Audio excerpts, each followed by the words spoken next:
السلام علیکم ورحمۃ اللہ.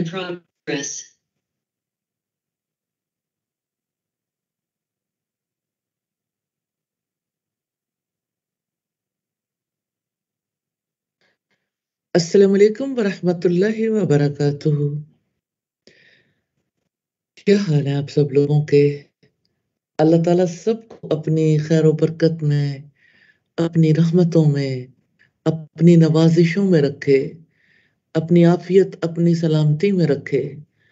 اللہ تعالیٰ سب کی مشکلات کو دور کر دے، ہم سب کو اپنے قریب کر لے، ہمیں اپنے قرب کے راستوں پر چلنے کی توفیق عطا فرمائے، ہمیں موت تک ایمان نصیب فرمائے. اور اللہ تعالیٰ سے دعا ہے ہم سب کو جنت الفردوس میں جگہ عطا فرمائے. آمین ثم آمین. نحمدہ ونصلی علی رسولہ الکریم. اما بعد اما بعد فاعوذ باللہ من الشیطان الرجیم. بسم اللہ الرحمن الرحیم. رب اشرح لی صدری ویسر لی امری واحلل عقدۃ من لسانی یفقہوا قولی.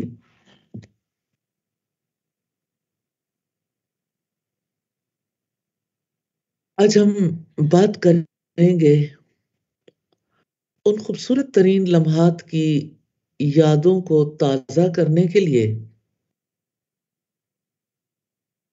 آج ہم ایک سفر کریں گے، یادوں کا سفر، تاکہ ایک بار پھر ہم اپنی نمازوں میں لذت پانے کے اہم ترین رازوں کو دہرا لیں. کیا آپ کو یاد ہے کہ خشوع کا وہ راز کیا ہے جس نے ہماری نمازوں کو بہت زیادہ بدل دیا تھا؟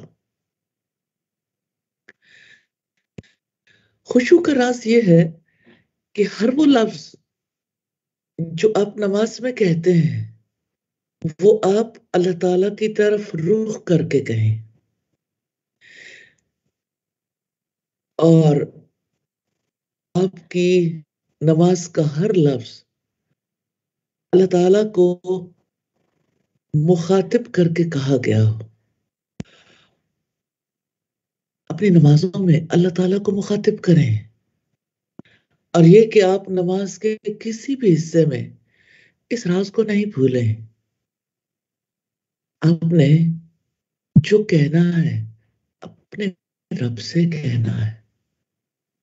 جیسے آمنے سامنے بیٹھے دو لوگ باتیں کرتے ہیں، ایسے ہی ادب کے ساتھ، تعظیم کے ساتھ اپنے رب سے کہنا ہے.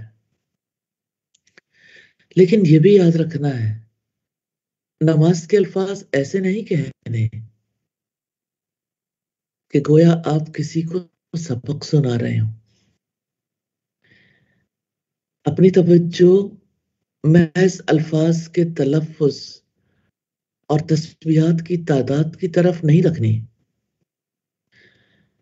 یہ آپ کا کلام ہے، اپنے کلام کا رخ اللہ سبحانہ و تعالیٰ کی طرف رکھنا ہے. اب یوں سمجھے کہ آپ کے سامنے کوئی موجود ہے جو آپ سے گفتگو کر رہا ہے، اور آپ بھی براہ راست اس سے بات کر رہے ہیں.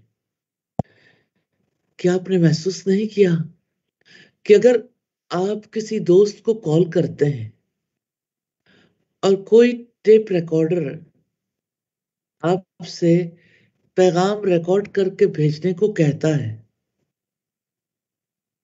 تو جب آپ یہ پیغام ریکارڈ کر رہے ہوتے ہیں تو کیا اس وقت آپ کو ویسا محسوس ہوتا ہے جیسا کہ آپ اس وقت محسوس کرتے ہیں جب آپ اپنے دوست سے براہ راست مخاطب ہوتے ہیں؟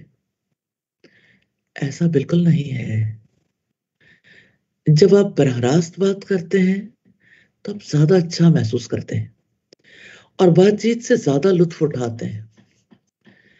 اس لیے آپ ایسا نہ کریں کہ جب آپ نماز پڑھ رہے ہو تو یوں الفاظ ادا کر رہے ہو جیسے آپ ریکارڈنگ کرا رہے ہیں یا کوئی سبق پڑھ کر سنا رہے ہیں. ایسا نہیں کرنا.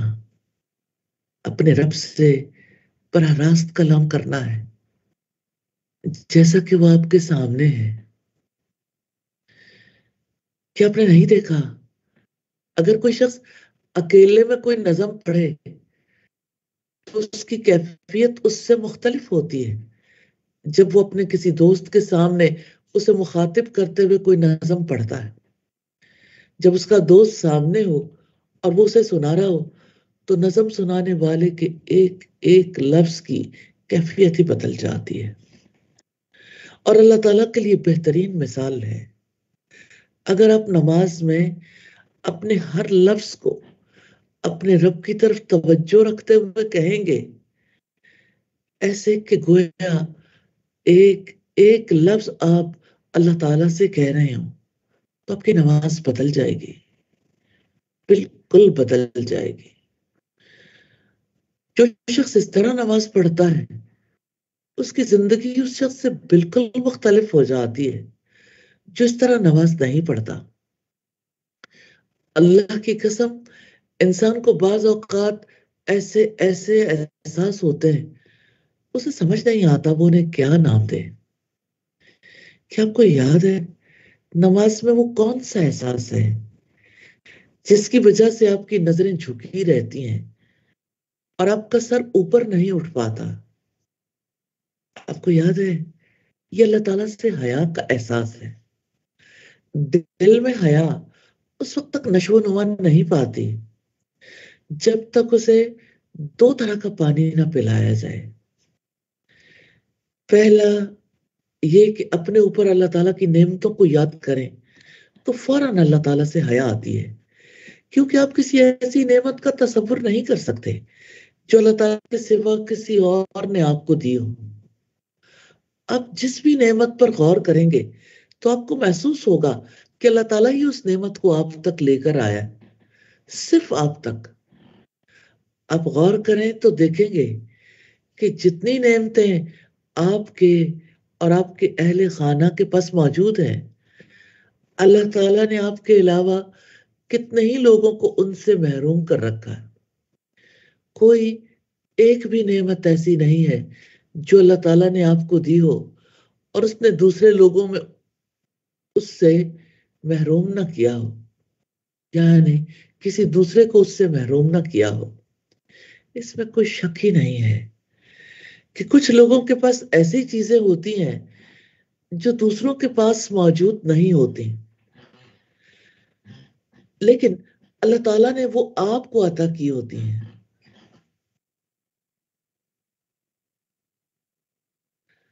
اور آپ کو ان سے محروم نہیں رکھا ہوتا. ہم جب اس بات کو یاد رکھتے ہیں تو ہم اللہ تعالیٰ سے حیا محسوس کرتے ہیں. نعمتوں کی یاد، کیا کچھ میرے رب نے مجھے عطا کیا ہے، انسان کو کہاں سے کہاں لے جاتی ہے. دوسرا پانی جو آپ کے دل میں حیا کا احساس بڑھاتا ہے وہ آپ کا اپنی خطاؤں کو یاد کرنا ہے جو آپ نے اللہ تعالیٰ کے حق میں کیے ہیں. ایسا تو کوئی نہیں ہے جو غلطی نہ کرتا ہو اور ہم میں سے ہر ایک نے لوگوں کے حق میں کوتاہیاں کی ہیں، شاید بہت زیادہ کوتاہیاں. لیکن اگر ہماری کوتاہیاں اس ذات کے حق میں ہوں جس کے ہم پر بے انتہا انعامات ہیں اور جس نے ہمیں عزت دی ہے تو یہ بہت بڑی بات ہے. ہم نے دیکھا تھا کہ ابن کثیر اپنی تفسیر میں کہتے ہیں کہ جب آدم علیہ السلام نے جنت میں ممنوع درخت کا پھل چکھ لیا، جب آدم علیہ السلام نے جنت میں اس درخت کا پھل چکھ لیا جس سے روکا گیا تھا تو وہاں سے بھاگ گئے. انہیں آواز دی گئی کیا مجھ سے بھاگ رہے ہو اے آدم؟